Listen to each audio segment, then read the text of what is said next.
ಎಲ್ಲರಿಗೂ ನನ್ನ ನಮಸ್ಕಾರ. Welcome to my YouTube channel. ಇವತ್ತು ರಾಯರ ಮೃತ್ತಿಕೆ ಎಂಬ ಮಹಾಶಕ್ತಿ ಬಗ್ಗೆ ನಿಮ್ಮ ಮುಂದೆ ಹೇಳ್ತಾ ಇದ್ದೀನಿ. ರಾಯರ ಕಾಲದಲ್ಲಿ ಮೃತ್ತಿಕೆ ಬಗ್ಗೆ ರಾಯರು ಮಾಡಿದ ಪವಾಡ ಫಸ್ಟ್ ಹೇಳ್ತೀನಿ, ಆಮೇಲೆ ನನ್ನ ಜೀವನದಲ್ಲಿ ರಾಯರು ಮಾಡಿದ ಪವಾಡ ನಾನು ನಿಮ್ಮ ಮುಂದೆ ಹೇಳ್ತೀನಿ. ಒಮ್ಮೆ ರಾಘವೇಂದ್ರ ಸ್ವಾಮಿಗಳು ಅದೇ ಸಂಚಾರ ಮಾಡ್ತಾ ಇರಬೇಕಾದ್ರೆ ಕೊಲ್ಲಾಪುರಕ್ಕೆ ಬರ್ತಾರೆ. ಆ ಟೈಮಲ್ಲಿ ರಾಯರ ಜೊತೆಯಲ್ಲಿ ಯಾವಾಗಲೂ ಸಂಚಾರ ಮಾಡ್ತಿರೋ ಒಬ್ಬ ಬ್ರಾಹ್ಮಣ ಶಿಷ್ಯ ಇರ್ತಾನೆ. ಅವನಿಗೂ ಮದುವೆ ಆಗಬೇಕು ಅಂತ ಆಸೆ ಹುಟ್ಟುತ್ತೆ. ಆದರೆ ಆ ಬ್ರಾಹ್ಮಣ ಅನಾಥ ಆಗಿರ್ತಾನೆ, ತುಂಬ ಬಡವ ಆಗಿರ್ತಾನೆ. ಮದುವೆ ಆಗಿ ಸುಖ ಸಂಸಾರ ಮಾಡೋಷ್ಟು ವಯಸ್ಸಾಗಿರುತ್ತೆ ಅವನಿಗೆ ವಿದ್ಯೆ ಬುದ್ಧಿ ಇರಲ್ಲ. ಅಪಾರ ಭಕ್ತಿ ಇಟ್ಕೊಂಡು ನಂಬಿ ರಾಯರನ್ನ ಸೇವೆ ಮಾಡ್ತಿರ್ತಾನೆ. ಮದುವೆ ಆಗುವ ಹುಚ್ಚು ಅವನಿಗೆ ಜಾಸ್ತಿ ಆದಾಗ ಅವನು ಊರಿಗೆ ಹೋಗಿಬಿಡ್ಬೇಕು ಅಂತ ಹೇಳ್ತಾನೆ. ಯಾವ ಹುಡುಗಿ ಆದ್ರೇನು ಅವಳು ಬ್ರಾಹ್ಮಣ ಪುತ್ರಿ ಆಗಿದ್ರೆ ಸಾಕು, ಮದುವೆ ಮಾಡ್ಕೊಂಬಿಡೋಣ ಅಂತ ಹೇಳ್ತಾನೆ. ಗುರುರಾಯರ ಹತ್ರ ಹೋಗಿ ಹೇಳ್ತಾನೆ. ಗುರುರಾಯರು ಶೌಚಾಲಯಕ್ಕೆ ಹೋಗಿರ್ತಾರೆ, ಬಯಲಿನ ಕಡೆ ಹೊರಟಿರ್ತಾರೆ. ಬುದ್ಧಿ ಶೂನ್ಯವಾಗಿ ಈ ಮತಿಯಲ್ಲಿ ಅಲ್ಲಿಗೆ ಓಡುತ್ತಾ ಹೋಗ್ತಾನೆ ಈ ಶಿಷ್ಯ. ಶ್ರೀಗಳೇ, ನಾನು ಈಗಲೇ ಊರಿಗೆ ಹೋಗಬೇಕು, ನನಗೆ ಮದುವೆ ಮಾಡ್ಕೊಬೇಕು ಅಂತ ತುಂಬ ಇಚ್ಛೆ ಆಗಿದೆ, ನನಗೆ ಅಪ್ಪಣೆ ಕೊಡಿ ಅಂತ ಕೇಳ್ತಾನೆ. ಗುರುಗಳು ಶಿಷ್ಯನ ಈ ಬುದ್ಧಿಗೆ ನಕ್ಬಿಟ್ಟು ದಿವ್ಯ ದೃಷ್ಟಿಯಿಂದ ತುಸು ಹೊತ್ತು ಕಣ್ಣು ಮುಚ್ಕೊಂಡು ವಿಚಾರ ಮಾಡ್ತಾರೆ. ರಾಮನ ಇಚ್ಛೆ ಹಾಗಾಗಿದೆ ಅಂತ ಅಂದ್ಕೊಂಡು ನೀನು ಹೋಗ್ಬೋದು ಅಂತ ಹೇಳಿ ಒಂದು ಹಿಡಿ ಮಣ್ಣನ್ನು ಹೊಲದಿಂದ ತೆಗ್ದುಬಂದು ಅವನ ಉಡಿಯಲ್ಲಿ ಹಾಕ್ತಾರೆ. ಆಮೇಲೆ ಶ್ರೀರಾಮನನ್ನು ನೆನೆಸ್ಕೊತ ಅವನ ಕೈಯಲ್ಲಿ ಇಡ್ತಾರೆ.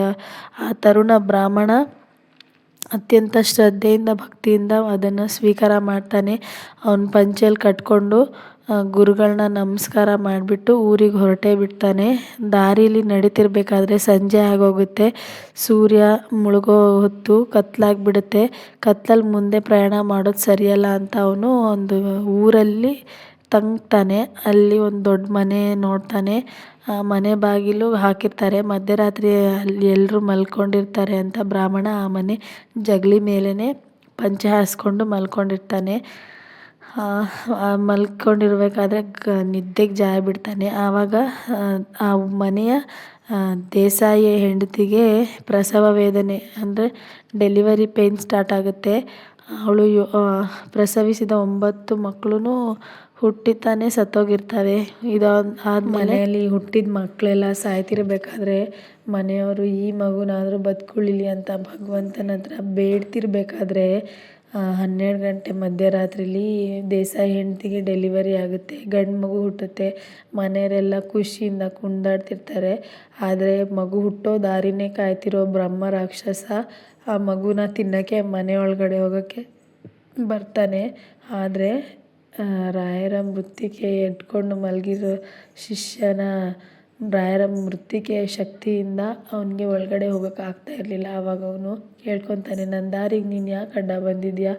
ದಾರಿ ಬಿಡು, ನಾನು ಮನೆ ಒಳಗಡೆ ಹೋಗಬೇಕು, ದಾರಿ ಬಿಡು, ನನ್ನ ದಾರಿಯಿಂದ ಅಡ್ಡ ಬೇಡ ಅಂತ ಹೇಳ್ತಾನೆ. ಆವಾಗ ಅವನು ನಾನು ಯಾಕೆ ದಾರಿ ಬಿಡಬೇಕು ಅಂತ ರಾಯರ ಮೃತ್ತಿಕಾ ಪ್ರಸಾದ ನೆನಪಾಗುತ್ತೆ ಅವನಿಗೆ. ರಾಯರ ಹೆಸರು ಹೇಳ್ಕೊಂಡು ಮೃತ್ತಿಕಾ ಪ್ರಸಾದನ ಓಂ ಶ್ರೀ ರಾಘವೇಂದ್ರಾಯ ನಮಃ ಅಂತ ಹೇಳಿ ಆ ಬ್ರಹ್ಮ ರಾಕ್ಷಸನ ಮೇಲೆ ಎರಚ್ತಾನೆ. ಆಗ ಬ್ರಹ್ಮ ರಾಕ್ಷಸ ಉರಿ ಅಂತ ಅಂದ್ಕೊಂಡು ಒದ್ದಾಡಿ ನಾಶ ಆಗ್ತಾನೆ. ಏನೋ ಶಬ್ದ ಆಯ್ತಲ್ಲ ಅಂತ ಮನೆಯವರೆಲ್ಲ ಆಚೆ ಬಂದು ನೋಡಿದ್ರೆ ಬ್ರಹ್ಮ ರಾಕ್ಷಸ ನಾಶ ಆಗೋಗಿರ್ತಾನೆ. ಆಗ ಮನೆಯವರೆಲ್ಲರೂ ತುಂಬಾ ಖುಷಿ ಆಗ್ತಾರೆ. ಮತ್ತು ಆ ಬ್ರಾಹ್ಮಣನ ಒಳಗಡೆ ಕರ್ಕೊಂಡೋಗಿ ರಾಜಾತಿಥ್ಯ ಕೊಡ್ತಾರೆ.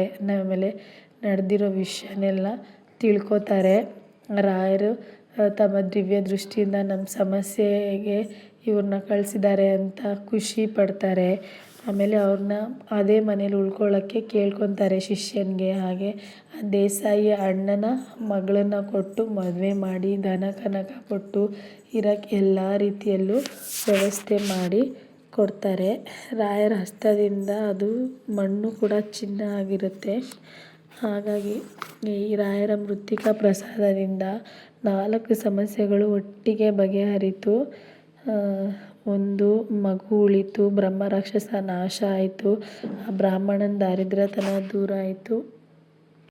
ಅವನಿಗೆ ಮದುವೆನೂ ಆಯಿತು. ಹೀಗೆ ಏಕಕಾಲದಲ್ಲಿ 4 ಶುಭ ಕಾರ್ಯಗಳು ನಡೆಯಿತು. ಕಾರಣ ಅದು ರಾಯರ ಮೃತ್ತಿಕೆಯ ಶಕ್ತಿಯಿಂದ. ರಾಯರ ಮೃತ್ತಿಕೆಯ ಶಕ್ತಿಯಿಂದ ಯಾವುದೇ ದುಷ್ಟ ಶಕ್ತಿಗಳು ಮನೆಯೊಳಗಡೆ ಇರಲ್ಲ.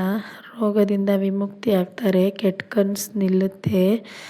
ಮತ್ತು ಇದನ್ನು ಹಾಸಿಗೆ ಹತ್ರ ಇಟ್ಕೊಂಡು ಮಲ್ಕೊಂಡ್ರೆ ಯಾವ ದುಃಸ್ವಪ್ನಗಳು ಕಾಡಲ್ಲ. ಹೀಗೆ ಅನೇಕ ಪವಾಡಗಳು ರಾಯರು ಮಾಡಿದ್ದಾರೆ ಅನ್ನೋ ವಿಶ್ವಾಸನೂ ಬಂದಿದೆ. ಇನ್ನು ನನ್ನ ಜೀವನದಲ್ಲಿ ರಾಯರ ಮೃತ್ತಿಕೆ ಪ್ರಸಾದದ ಬಗ್ಗೆ ನಾನಿವಾಗ ಹೇಳ್ತೀನಿ. ಫಸ್ಟ್ ಬೇಬಿ ಡೆಲಿವರಿ ಆದಮೇಲೆ ನನಗೆ ತುಂಬಾ ತೊಂದರೆ ಆಯಿತು. ಅದರಲ್ಲಿ ಮುಖ್ಯವಾಗಿ ನನ್ನ ಎದೆ ಬಾವು ಅಂತಾಗಿ ಕೀವು ಕಟ್ಕೊಂಡಿರುತ್ತಲ್ಲ ಹಾಗಾಗೋಗಿತ್ತು. ಎದೆ ಹಾಲು ಬರ್ತಾನೆ ಇರಲಿಲ್ಲ. ಅಂದರೆ ಒಂದು ಎದೆ ಅಷ್ಟೇ ಮಗು ಕುಡಿತಾ ಇದ್ದಿದ್ದು, ಇನ್ನೊಂದು ಎದೆ ಇನ್ಫೆಕ್ಷನ್ ಆಗಿರೋದ್ರಿಂದ ಕುಡಿಯೋಕ್ಕಾಗ್ತಾ ಇರಲಿಲ್ಲ. ಆದರೂ 3 ತಿಂಗಳು ಹೇಗೋ ಒಂದೇ ಎದೆಯಲ್ಲಿ ನಾನು ಮ್ಯಾನೇಜ್ ಮಾಡಿದೆ. ಮಗು ದೊಡ್ಡದಾಗ್ತಾ ಹಾಲು ಜಾಸ್ತಿ ಬೇಕಾಗಿರುತ್ತೆ. ಹಾಗಾಗಿ ಅದು ವಾಸಿ ಆಗೋವರೆಗೂ ಕೊಡೋಕ್ಕೂ ಆಗ್ತಿರ್ಲಿಲ್ಲ. ಹೇಗಾದರೂ ವಾಸಿ ಆಯಿತು ಅಂದ್ಕೊಂಡ್ರೂ ಒಳಗಡೆ ತುಂಬ ದಿನದ ಹಾಲು ಕುಡ್ಸೋಕ್ಕೆ ಭಯ ಆಗ್ತಾ ಇರುತ್ತೆ.